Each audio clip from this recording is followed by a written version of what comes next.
당한 어린 양 예수 모든 이름 위에 뛰어나리는 영원히 찬송받기 합당한 영광의 그 이름 예수 예수 나라 예수 죽임 당한 어린 양 예수 모든 이름 위에 뛰어나니 영원히 찬송받기 합당한 영광의 그 이름 예수 예수 죽임 당한 예수 죽임 당한 어린 양 예수 모든 이름 위에 뛰어나기를 영원히 찬송받기 합당한 영광의 그 이름 예수. 주님 저희가 경배드리며 나아갔습니다. 영광의 왕 찬양하며 나아갔습니다.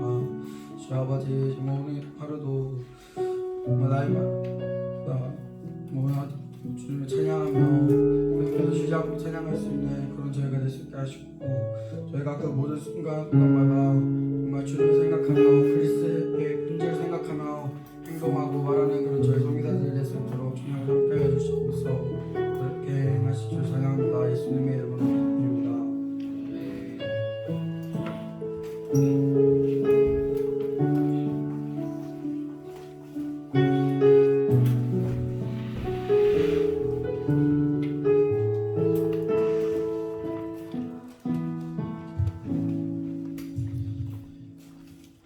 이 마가복음 9장 1절에서 10절 13절까지 9장 마가복음 9장 1절에서 13절까지 같이 한 말씀 봅니다. 마가복음 9장 1절에서 13절.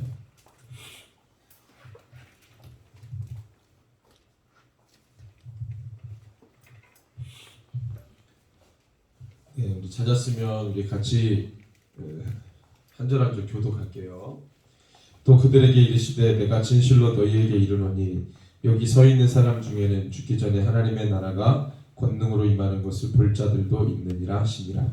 예수의 예수께서 베드로와 야고보와 요한을 데리시고 따로 문산에 올라가셨더니 그들 앞에서 변형되사 그 옷이 광채가 나며 세상에서 빨래하는 자가 그렇게 희귀할 수 없을 만큼 매우 휘어졌더라. 엘리야가 옷과 함께 그들에게 나타나 예수와 더불어 말하기를 베드로가 예수께 고하되 라비여 우리가 여기 있는 것이 좋사오니 우리가 초막 셋을 짓되 하나는 주를 위하여 하나는 모세를 위하여 하나는 엘리야를 위하여 하사이다 하니 이들에게 오신 마음으로 그가 무슨 말을 할지 알지 못하니라. 마침 구름이 와서 그들을 덮으며 구름 속에서 소리가 나되 이는 내 사랑하는 아들이니 너희는 그 말을 들으라 하는지라. 문득 들어오니 아무도 보이지 않냐고 오직 예수와 자기들 뿐이었더라. 그들이 산에서 내려올 때 예수께서 경고하시되 인자가 죽은 자 가운데서 살아날 때까지는 본 것을 아무에게도 이르지 말라 하시니 그들이 말씀에 마음에 들며 서로 문의하되 죽은 자 가운데서 살아나는 것이 무엇일까 하고 이에 예수께 묻자와 이르되 어찌하여 서기관들이 엘리야가 먼저 와야 하리라 하나이까.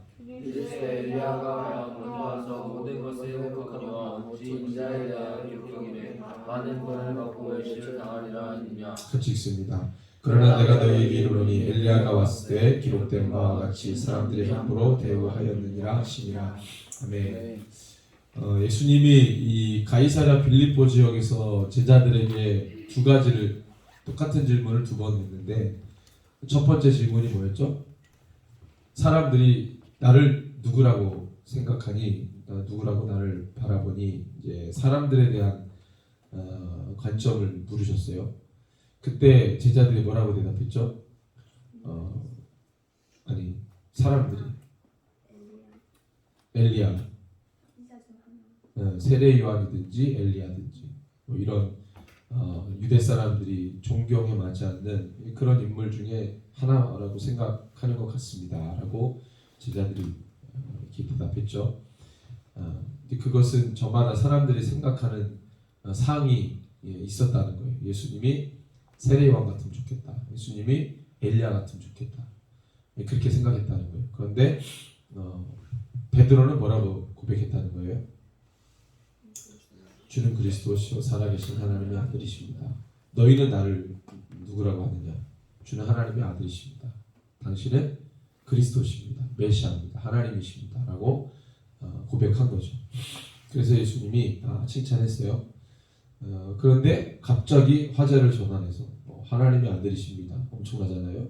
메시아입니다. 대단하잖아요. 근데 곧바로 그 말 뒤에 나는 죽을 거야. 어디서? 십자가에서.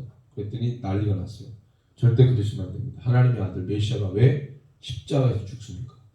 유대의 전통에 의하면 유대 사회 그러면 예언에 의하면 메시아가 반드시 올 텐데 그 메시아가 오면 다윗의 왕권을 회복하고 정말 이스라엘을 다윗 때처럼 만들어 놓을 거야.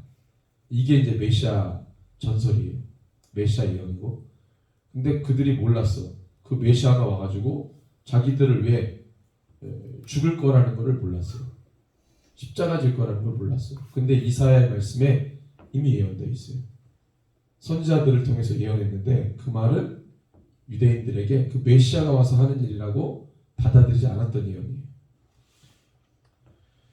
근데 예수님이 그 말씀을 하시는 거죠. 이거 우리가 아는 거랑 다른데.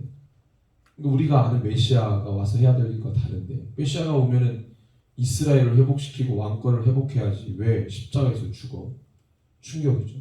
십자가? 그 수치스러워? 아니 왜 메시아가 굳이 와가지고 십자가에서 죽어? 그것도 대제사장들과 서기관들과 바리새인들의 손에 왜 죽어? 정말 이해할 수 없는 거죠. 그랬더니 베드로가 말렸어요. 하나님의 아들이라는 것을 고백한 것까지는 좋은데 왜 그가 십자가에서 죽어야 돼요? 근데 우리가 저마다 주님을 믿고 바라보는 소망이나 이런 게 다 다를 수 있잖아요. 정말 달라요. 한 분이신 예수님을 믿는 신앙에 왜 이렇게 그분을 통해 얻고자 하는 바가 다양한지 모르겠어요. 결국 예수님이 우리에게 원하시는 건 뭐예요? 이 땅에 교회가 세워지고 주님이 다시 오시는 그날까지 교회가 음부의 권세를 이기고 주님 오실 길을 예비하는 거. 이게 주님이 원하시는 거 아니겠어요? 하나님의 나라가 이 땅 가운데 있다는 거. 이게 주님 원하시는 건데 우리는 그것에는 관심이 없고 예수님 믿고 내가 잘 되는 거. 내가 지금 하고 있는 게 잘 돼야 되는 거예요. 성경에서만 말씀하신 게 아니라 세상에서도 말하는 가치를 이루는 거. 복, 이웃을 사랑하는, 이웃 사랑하는 거 불교에서도 가르쳐요. 친절히 대해라. 그들을 도와줘라. 불교에서도 가톨릭에서도 많이 합니다. 무슬림 어때요? 우리 여러분들 가봤지만 무슬림들이 잘 섬겨요? 안 섬겨요? 잘 섬기죠. 걔네들은 그게 예언으로 돼 있기 때문에 이웃에게 오면, 이웃이 오면, 그 다음에 손님이 오면 잘 대접해줘요. 선을 쌓아야 되니까. 그죠? 이슬람 그 친구들은, 무슬림들은 선행을 쌓는 게 중요하잖아요. 그러니까 얼마나 잘 대접하는지 몰라요.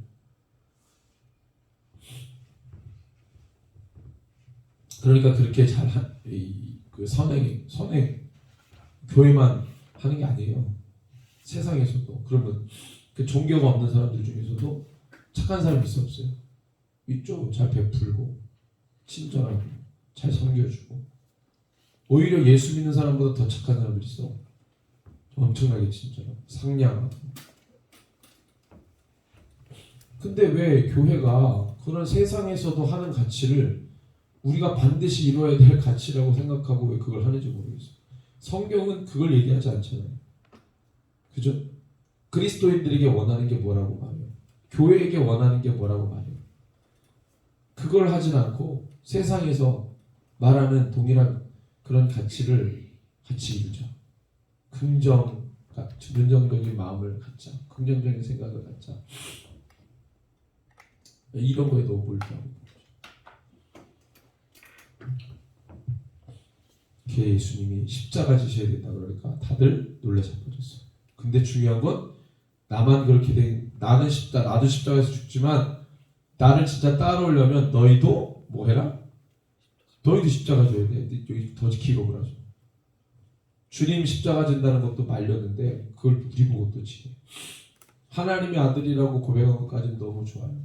그런데 하나님의 아들, 예수님이 하나님의 아들이셔야 되는 이유가 뭐예요? 제자들에게. 그분이 메시아가 되어야 되는 이유가 뭐예요? 내가 잘 돼야 되니까. 예수님 따라가기 위해서 베드로가 뭘 버렸어요? 배를 버리고 가족을 버리고 동료들을 버리고 그죠? 다 버리고 예수님 따라갔으니 그분이 적어도 메시아는 돼야 될 거 아니에요. 그래 메시아가 돼서 내가 메시아 옆에 있었으니까 어떻게 돼야 돼? 내가 잘 돼야 될 거 아니에요. 그분이 메시아인데 나는 그 메시아를 위해서 모든 걸 버렸는데 그러니까 그분은 반드시 메시아여야 되고 다윗의 왕권을 회복해야 돼. 쭉 가는 거죠. 누가 원하는 거예요? 네? 누가 원하는 거예요? 이거? 하나님이 원하는 거예요? 베드로가 원하는 거예요? 베드로가 원하는 거죠. 하나님의 계획은 메시아가 왔어요? 십자가에서 죽어버리는 거예요. 그게 하나님이 원하는 거고 베드로가 원하는 건 메시아가 왔어요? 메시아를 따르기 위해서 모든 걸 버렸어요. 그 다음에 그 메시아가 나에게 보상을 줘야지. 한 자리씩 차지하게 해줘야지. 근데 완전 정반대로 메시아가 십자가에서 죽고 너희도 십자가 져라. 그래서 지금 난리가 났어요. 그런데 갑자기 수준이 제자들의 수준이 누구랑 똑같아졌냐면 일반 사람들이 예수님을 세례요한 그리고 또 누구로 봤어요? 엘리야로 봤잖아. 그 수준하고 똑같이 돼버렸어. 순간 12사도가 12사도에 못 낀 그런 사람들 수준으로 떨어져 버렸어. 걔네들하고 별반 다를 게 없는 존재들이 돼버렸어.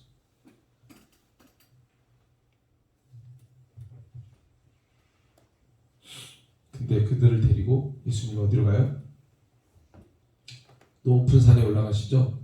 2절 말씀 9장 2절에 보니까 누구를 따로 데리고 베드로와 야고보와 요한을 따로 데리시고 12명의 제자 중에 3명만 데리고 높은 산으로 올라가셨어요. 이 높은 산이 어디 산일까?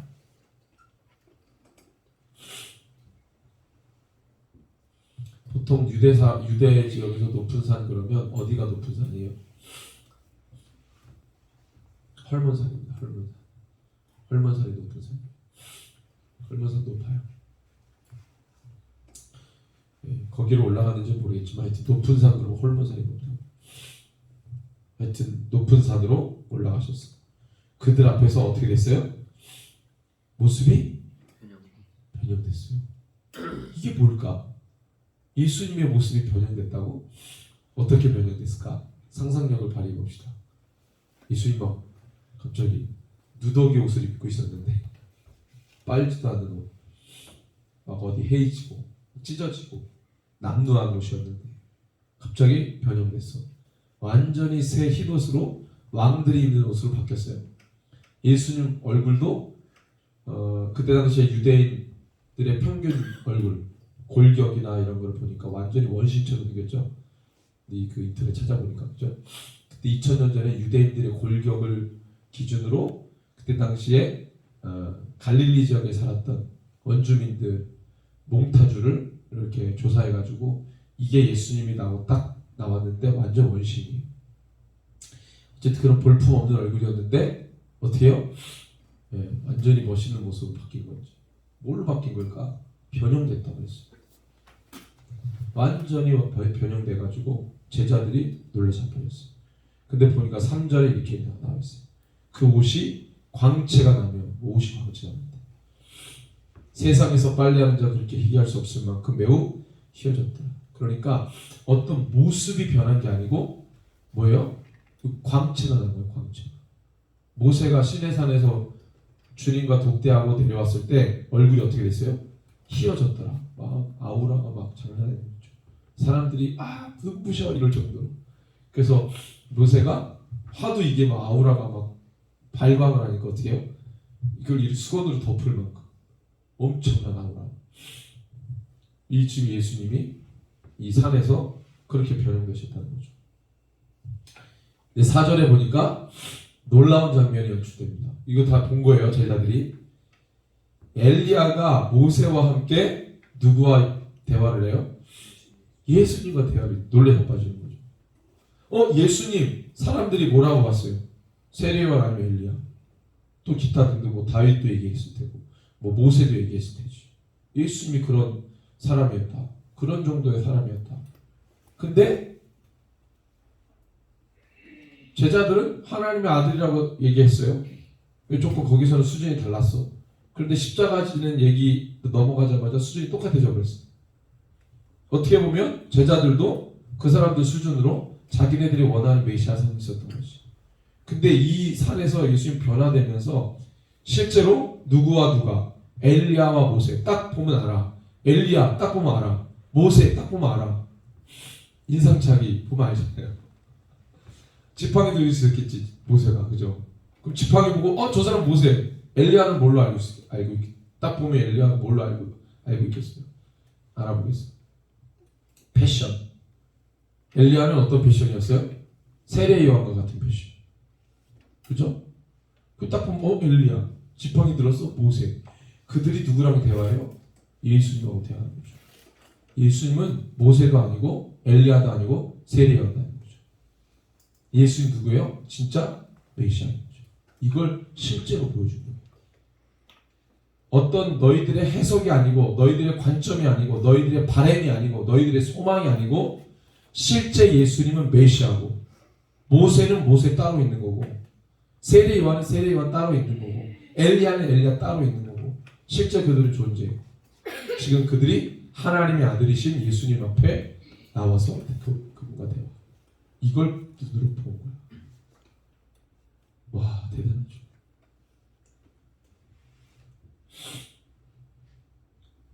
그러니까 그걸 보고 베드로가 눈이 뒤집어져요. 그런데 그래서 뭔가 좀 바뀔 줄 알았는데 수준이 똑같아. 그걸 보고 베드로가 뭐라 그래요? 주여, 여기가 천국입니다. 여기에 집을 짓고 삽시다.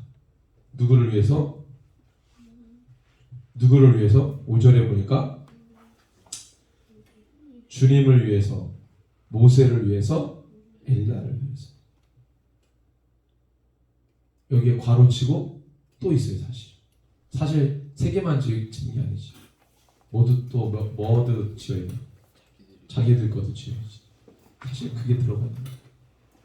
예수님을 위해, 모세를 위해, 엘리야를 위해, 또 저를 위해 같이 삽시다. 여기 뭐 내려갑니까? 죄 많은 세상. 이게 제자들의 수준이었다. 여러분들, 그래서 그리스도인이라고 하는 단계는, 수준은 사실 엄청 높은 거예요. 교회라고 하는 수준은 실로 엄청 높은 거예요. 아니, 어떻게 이렇게 주님이 설명하고 얘기했는데도 여전히 수준이 항상 그 자리 머물렀어. 우리는 사실 너무 잘 되고 싶어. 고통이 없었으면 좋겠어. 어려움이 없었으면 좋겠어. 예수님 믿고 건강도 하고 돈도 많고 하여튼 대단하고 희한하고 막 희망찬란한 이런 것들을 늘 누리고 싶은 거예요. 많은 사람들이 나를 따르고 하는 일마다 잘 되고 높은 지위에 있고 많은 사람들 위해 군림하고 떵떵거리면서 살고 다 이걸 원해. 이게 세상 사람들이 원하는 거죠. 예수를 믿는 사람들이라 할지라도 예수님을 통해 그걸 얻고자 하는 거예요. 예수님 모르는 사람들은 예수님 모르고 자기 능력을 그걸 얻고자 하는 거예요. 예수님을 아는 사람들은 예수님을 통해 그걸 얻고자 하는 거예요. 다 예수님 알든 모르든 얻고자 하는 게 똑같아요. 근데 예수님이 성경에서 우리에게 보여주는 건 뭐예요? 그게 아니라는 거예요. 교회는 그게 아니라는 거예요. 교회의 역할은 거기에 있지 않다는 거예요. 내가 이 땅에 온 이유는 너희들 위해 왕으로 군림하기 온 게 아니고 나는 메시아지만 너희들의 죄 때문에 내가 대신 죽기 위해 온 거다. 예수님 죽으려고 오신 거죠. 예수님이 나를 위해 죽어야 그때부터 교회가 시작이 되는 거예요. 예수님이 당신의 이름으로 죄를 깨버리셔야 되잖아요. 죽어야 부활이 있잖아요. 그래서 그분의 이름을 믿어야 음부의 권세가 이기는 교회가 시작되는 거죠. 그 문을 예수님이 스스로 여신 거예요. 그리고 여신 그 문으로 우리가 따라오래요. 우리가 따라가는 거죠. 예수님이 손수 여신 그 문을 우리가 뒤따라가면서 함께 그 문을 통과하는 거죠. 그게 십자가의 길이고 십자가의 문이 그걸 좁은 문이라고 한 거예요. 좁은 길. 그 길이 아니고서는 교회가 시작될 수 없다는 거예요. 교회의 역할은 세상에서나 말하는 친절, 봉사, 섬김 그따위 정도가 아니라고. 영원히 죽을 수밖에 없는 죄인을 주님께로 돌이키게 하는 거예요. 내가 돌아섰듯이. 근데 세상 잡다한 프로그램으로 사람 바꿀 수 있어요? 못 바꿔요. 우리 습관, 버릇 중에 하나도 못 바꿔요. 잠시의 만족은 누릴 수 있지만 나의 본성을 못 바꾼다고. 그건 누구만 바꾸냐면 예수님의 이름으로만 바꿀 수 있어요. 나를 위해 죽으신, 모든 걸 내어주신, 그게 하나님의 사랑이라고 말했던 그 십자가에 사건이 없었다면 내가 죄인인데 의인 될 수 없는 거예요. 그래서 베드로 수준, 예수님과 모세와 엘리야를 위해 집을 짓고 또 내 집도 짓고 여기서 같이 삽시다. 이 정도 수준. 우리는 늘 여기에 머물러 있으려고 그러죠. 잘 되는 거, 늘 잘 되는 곳에 있고 싶어. 항상 죽을 자리로 들어가는 걸 싫어해요. 우리는. 힘든 자리로 들어가는 걸 싫어해요. 누군가 수고하고 헌신하고 희생하는 자리로 들어가는 걸 싫어해요. 불편하고 어렵고 아무도 하고 싶지 않은 그 일을 내가 하는 걸 원치 않아요.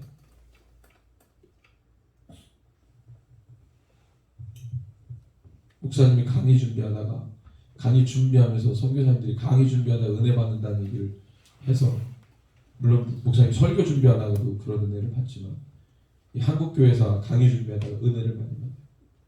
근데 우리가 이렇게 예수님을 믿을 수 있었던 거는 150년 전에 180년 전에 이 귀신 숭배하는 이 땅에, 예수 믿으면 목을 베어버리는 참수하는 이 땅에 그 무서운 소식을 듣고도 이 땅에 온 선교사들 때문에 우리가 예수 믿는 거예요. 누군가는 해야 되는 거예요. 누군가는 감당해야 되는 거예요. 그래야 교회가 시작되는 겁니다. 그래서 교회의 시작은 환난과 고통과 어려움 없이는 절대 시작될 수가 없어요.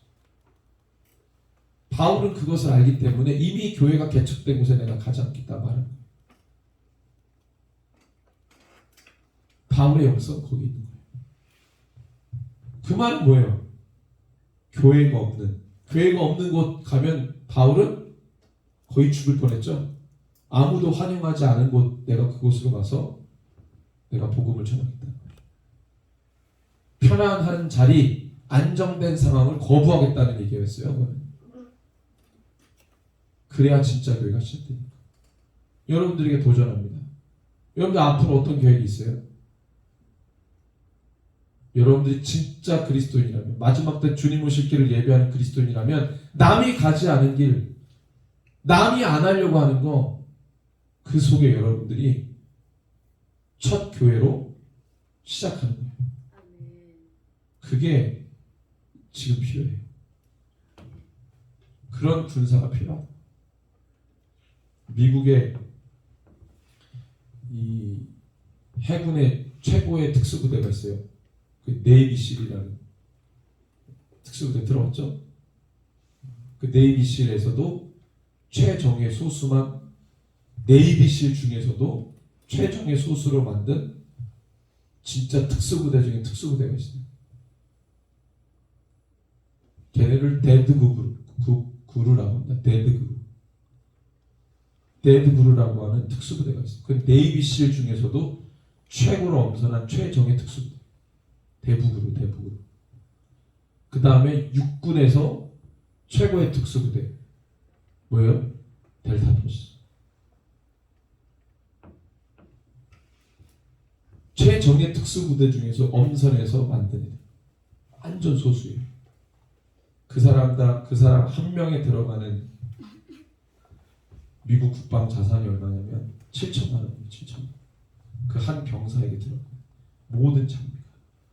총 야간 투시경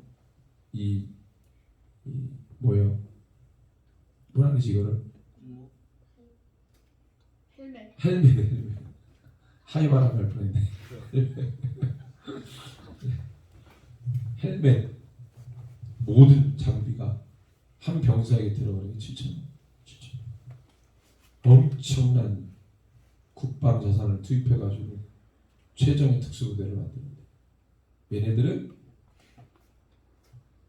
적진 한 가운데 떨어져도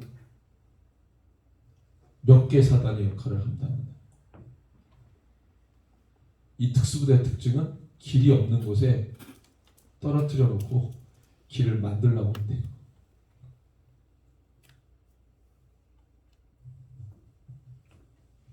이 병사 한 명이 죽는 게 사단 하나가 없어지는 거랑 똑같다는 거예요. 이 병사 한 명의 전투력이 사단 한 개하고 넘어요. 1개 사단이 병사가 몇 명 줄 알아요? 10,000명이 넘어요. 엄청난 전투력이죠. 이들이 주로 하는 일, 길이 없는 곳에 떨어뜨려져서 길을 내는 사람. 엄청난 특수부대 중에 특수부대. 우리나라는 그때 CCT인가요? 그렇죠? 항공 전략을 다 다룰 수 있는 우리나라 최정예 특수부대. 그래서 우리 그 가짜 사나이 뭐지?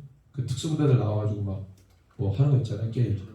강철부대 얘네는 거기에도 안 나와. 보안이라서.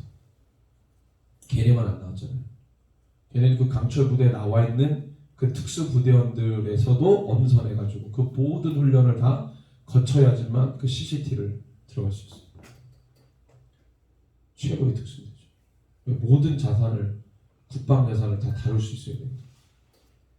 비행기도 이 모든 걸 다 본인이 운전하고 그거를 다 다루고 그거를 조종하고 할 수 있는. 여러분들 이런 특수부대가 정규군대에 따로 있어요. 그 정규군대가 하는 게 있고 특수부대가 하는 게 있어요.